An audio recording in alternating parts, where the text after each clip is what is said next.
அந்த புண்ணியத்தை தேடி தருகிற ஒரு துறை இருக்கிறது என்றால் அது காப்பீட்டு துறையை தவிர வேற எதுவுமே இல்லை.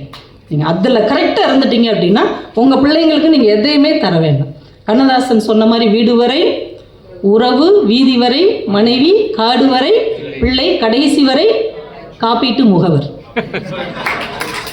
கடைசி வரை காப்பீட்டு முகவர். அதை கண்ணதாசன் கிட்ட யாரும் சொல்லாமல் போயிட்டாங்க. சொல்லியிருந்தாங்கன்னா ஒரு கடைசி வரை காப்பீட்டு முகவர் அப்படின்னு எழுதிட்டு போயிருப்பார்.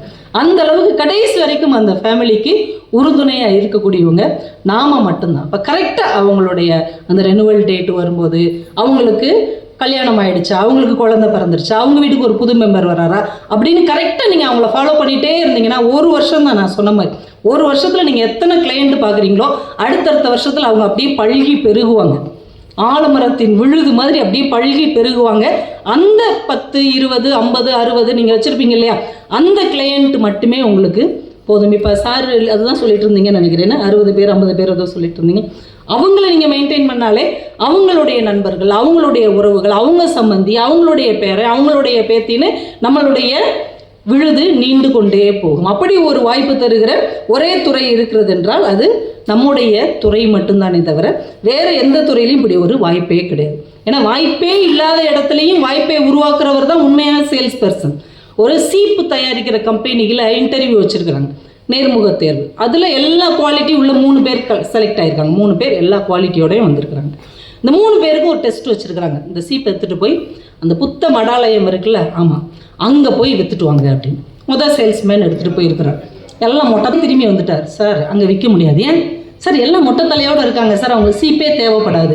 நீ யார்ட்டையாவது கேட்டியா? கேட்குறதுக்கு என்ன இருக்குது, எனக்கே தெரியும். அங்கே போய் நம்ம டைம் வேஸ்ட் பண்ண வேண்டாம், எனர்ஜி வேஸ்ட் பண்ண வேண்டாம், அந்த இடமே வேஸ்ட். ரிட்டர்ன் பண்ணிட்டார். ஓகேப்பா நீ போகலாம். அடுத்தவரை கூப்பிட்டார். அந்த புத்த மடாலயத்தில் போய் சீப்பு வைக்கணும். Okay sir I will try. போனார். ஒரு அரை மணி நேரம் இருந்தார். திரும்ப வந்து சார் ஒரு 10 சீப்பு ஆர்டர் வாங்கியிருக்கிறேன். எப்படிப்பா வாங்கினேன்? இல்லை அவங்க எல்லோரும் எங்களுக்கு தேவைப்படாது, எங்களுக்குலாம் முடி கிடையாது, நாங்கள் எப்போயுமே மொட்டை தலையோடு தான் இருப்போம்னு சொல்லிட்டாங்க.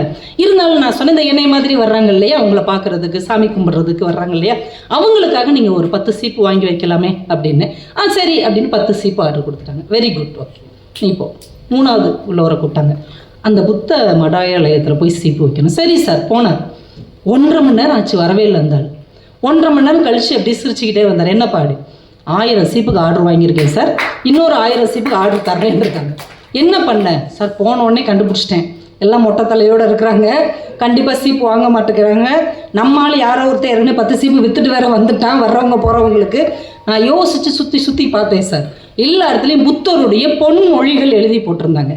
நான் அந்த புத்த மத தலைவர்கிட்ட வெயிட் பண்ணி அவர் 1 மணி நேரம் கழித்து தான் பார்க்க முடியும்னாங்க. நான் பொறுமையாக வெயிட் பண்ணி அவர்கிட்ட போய் சொன்னேன், புத்தருடைய மிகச்சிறந்த பொன்மொழிகள் இங்கே இருக்குது, இது இங்கேயே விட்டுட்டு போயிடக்கூடாது, எல்லார் வீட்டிலே இருக்கணும், எல்லார் மனிதர்களும் பார்க்கக்கூடிய இடத்துல இருக்கணும். அதனால அதை சீப்பில் நாங்கள் அடித்து தர்றோம். நீங்கள் ஒரு 1000 சீப்பு ஆர்டர் கொடுத்தீங்கன்னா நாங்கள் அந்த சீப்பிலே அடித்து கொடுக்குறோம். எல்லாரும் தலை சீவும் போது அதை பார்ப்பாங்க, நீங்கள் வர்ற எல்லாருக்கும் இலவசமாக கொடுங்கன்னு சொன்னேன். உடனே 1000 ஆர்டர் கொடுத்துட்டார் சார். இன்னும் 1000 மறுபடி கொடுக்குறேன் இருக்கிறேன். அவ்வளோ. வாய்ப்பை எவன் ஒருவன் உருவாக்குகிறானோ அவன்தான் சிறந்த சேல்ஸ் பர்சன். இப்போ நம்ம எவ்வளவு வாய்ப்பு இருக்குது, வீட்டு வாசலை விட்டு இறங்கினாலே வாய்ப்பு தான். நீங்கள் யாரை சந்திச்சாலும் ரொம்ப கஸ்டமர் தானே.